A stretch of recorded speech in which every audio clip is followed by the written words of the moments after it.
So a lot of times we can look at women in abusive relationships and we're like, man, she's so stupid. Why doesn't she just leave? Why doesn't she just leave in the middle of the night? Why doesn't she just fight back? 9.9 times out of 10, there's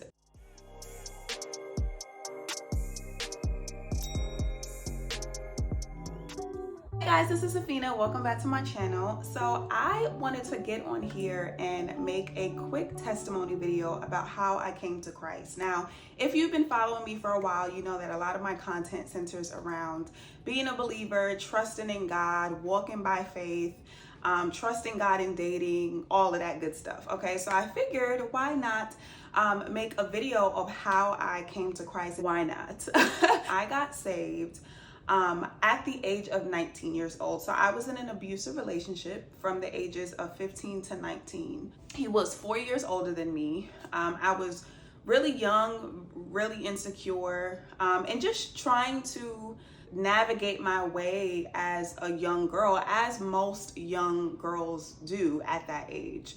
I was super insecure. You know, I never was, you know, like the popular girl. I say I had like an ugly duckling story.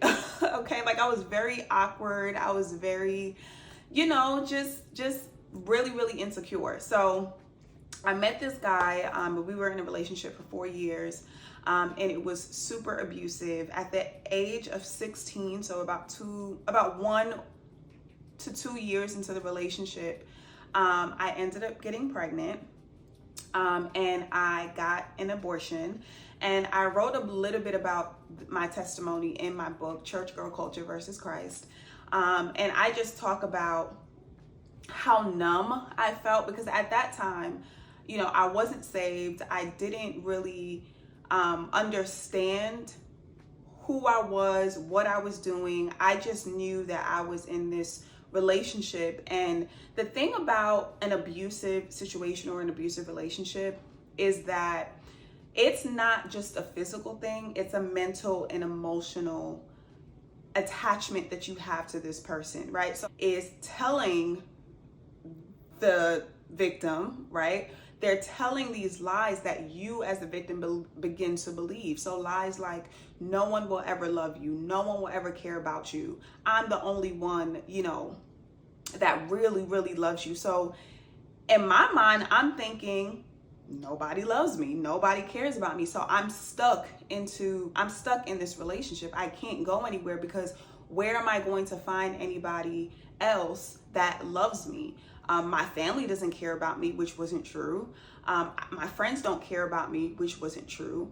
But it's those lies that keep us stuck. And as a believer, I look back and I think about it in a grander scale, as far as like spiritual warfare, and how the devil or how the enemy literally uses lies to keep people bound. I think about the scripture that says, you know, Jesus is the truth, and the truth shall set you free. And I'm paraphrasing, but basically that the truth shall set us free. So if the truth is what sets us free, then we have to assume and believe that it's lies that keep us bound. It's the belief. There's a story about an elephant, and the elephant had been chained to a gate for years. For years on end, this elephant has been chained to a gate, and the elephant is fully aware of its limitations because of the chain. Eventually, the chain is broken, and the elephant now has the ability to walk around freely. The elephant is free. The elephant could walk around. He's no longer bound by this chain to this gate. But the elephant continues to sit in the same exact spot that it was chained to for years on end. And that's a story. I don't know if it's a real story, it's a parable, but I heard it somewhere. But it's so interesting, because mentally, and we know elephants are actually very intelligent, but mentally, the elephant still believed that they were still chained to this gate. So even though reality said, the truth said, no, the chain is gone, you can go ahead and walk, you could be free, because mentally the elephant was still bound and believed that it was still bound, it stayed in the same spot. And I think that's what happens when we believe in lies, when we believe in lies from the enemy. But anyway, so for years, I believed in these lies. And so I always say I didn't have like the church falling out, got saved at the altar, the pastor preached a dope sermon, and I went to the altar, gave my life to Christ, and that was it. Like, I didn't have that experience. I got saved at home. I remember with most toxic relationships, you know, it's the breakup to make up, the crying, the fighting, you know, all of that back and forth. And I remember there was just one time that I felt so mentally and emotionally drained. Like, when I tell you I did not have it, like, I was depleted. And I remember that was the first time that I genuinely prayed to God. I didn't grow up in a Christian household. I mean, we did go to like Catholic church and go to church out of formality on Easter, and you know, sometimes our parents would make us go to the church around the corner, which was the Catholic church. But I didn't grow up in seeing praying parents, and I just didn't grow up around that. But I remember that was the first time that I prayed to God, and it wasn't a super spiritual prayer. It wasn't super deep. I didn't talk in tongues. I literally just was like, God, if you are real, if you're out there, I need you. I'm stuck in a situation that I feel like I can't get out of, and I don't want to do this anymore. So I would be lying if I said things changed overnight, because they didn't. But what did change almost immediately was my heart. Because all of a sudden I started to feel differently. And a lot of times that's how change happens, right? Like, it's not an external thing first. It's mentally, emotionally, spiritually, something is changing, right? I'm starting to see this person differently. I always compare it. I forgot the scripture. I'm going to post it down below. But it basically talks about how with Christ, it's like a veil is lifted. And I literally feel, and it's so funny because I would say this even before I ever came across that scripture. I will always describe it, when I would describe how I felt, I will always describe it as I felt like I had a veil on and someone took the veil and pushed it back, right? And so now I just started to see things differently. I started to feel empowered because I started to see the truth. Like, wait, I'm not stuck. You know, I don't have to put up with this. I don't have to deal with this. And that seems so simple, but those simple truths make a world of a difference in comparison to really believing a lie that you can't go nowhere. Like, this is just the end all be all. So I really started to look at things different. And, you know, in abusive relationships, a lot of times the abuser would try to isolate you, right? Isolate you from anybody or anything that can influence your mind to think differently, just like the devil. I started to get around friends. I started getting closer to my sister. I started to just see everything around me so different. And then I started to look at the person that I was with like, I don't need to be here. I don't need to put up with this. And so, I started to feel convicted about things that I didn't feel convicted about, like having sex.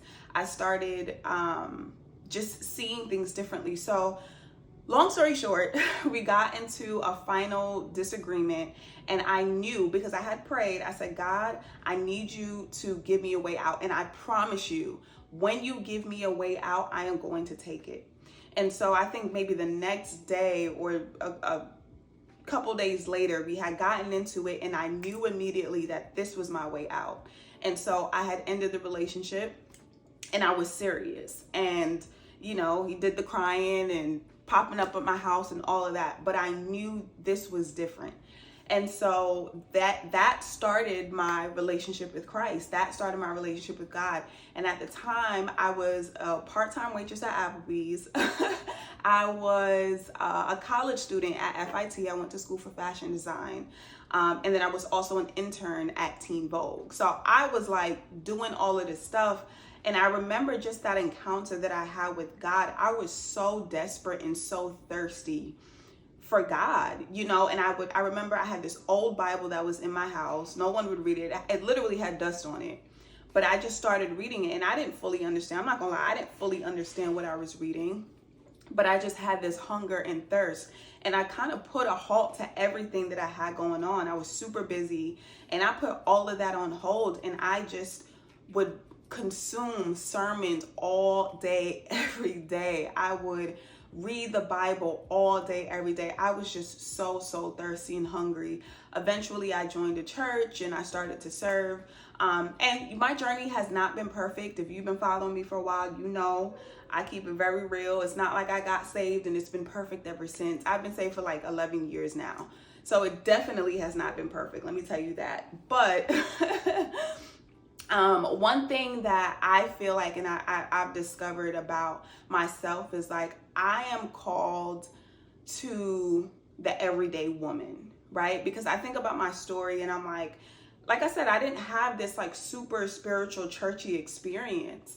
I was just a regular girl trying to figure out life. And I think I enjoy and I truly find meaning and purpose helping everyday women navigate life through Christ, you know, to just navigate the ups and downs, because even when you get saved, it is not perfect. It is not always easy. It is not always pretty.